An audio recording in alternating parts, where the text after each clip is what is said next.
গ্রামীণ স্বাদ কুকিং চ্যানেলে সবাইকে নমস্কার।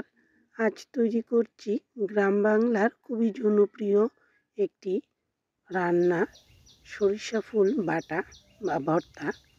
সরিষা ফুল বাটা খেতে খুবই সুস্বাদু হয়, আর এটা খেতেও যেমন সুস্বাদু তেমনি শরীরের জন্য খুব উপকারী।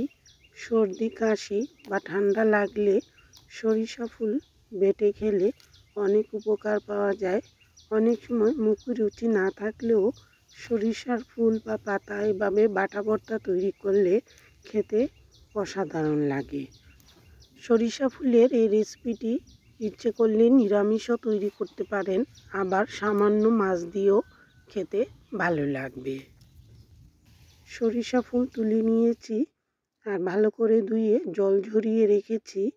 এবার কড়াইতে দিয়ে হালকা 2 থেকে 3 মিনিটের মতো নেড়ে চেড়ে নেব। এতে ফুলের মধ্যে যে বাড়তি জল রয়েছে সেটা শুকিয়ে যাবে।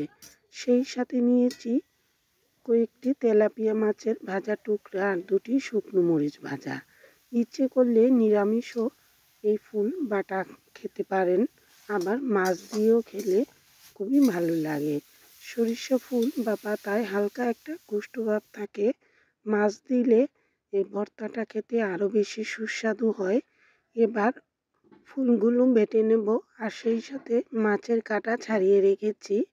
একই সাথে 3টা উপকরণ খুব ভালো করে বেটে নিতে হবে।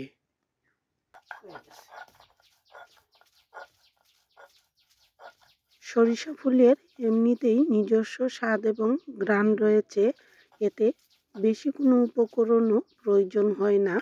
শুধুমাত্র লবণ, সরিষার তেল এবং শুকনো মরিচ বা কাঁচা মরিচ বাটা দিয়ে এভাবে বেটে নিলেই হয়ে যায়।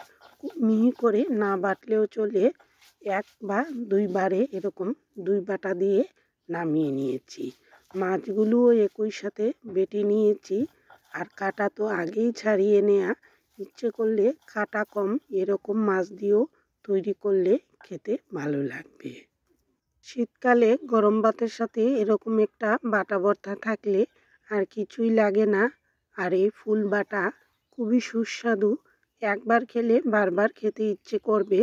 আমিষ নিরামিষ যে কোনোভাবেই তৈরি করলে ভালো লাগবে। সামান্য পরিমাণে লবণ এবং সরিষার তেল দিয়ে মাখিয়ে তারপর পরিবেশন করুন, এতে আরও বেশি সুস্বাদু হবে।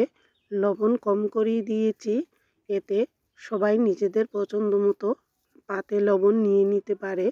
কেমন লাগলো এই বাটা ভর্তার রেসিপিটি জানাবেন, আর এতক্ষণ পাশে থাকার জন্য সবাইকে অসংখ্য ধন্যবাদ।